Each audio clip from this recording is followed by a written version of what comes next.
ipinakilala na nga ni Bella Padilla kay Kim Chiu ang kanyang foreigner boyfriend nang magkita sila sa Switzerland.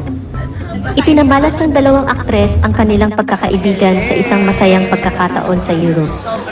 Sa kanilang paglalakad-lakad sa Switzerland, ay makikitang masayang-masaya sina Bella at Kim.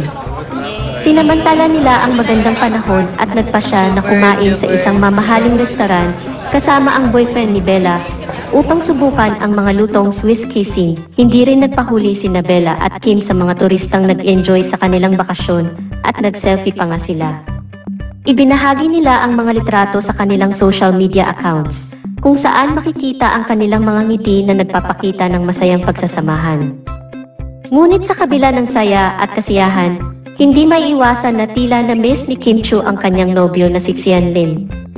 Hindi may kakaila na isa itong masayang pagkakataon para kay Bella Padilla na makapagpakilala sa kanyang espesyal na tao kay Kim Chiu, at inaasahan natin na mas marami pa silang makakasamang masayang pagkakataon sa kanilang pagkakaibigan.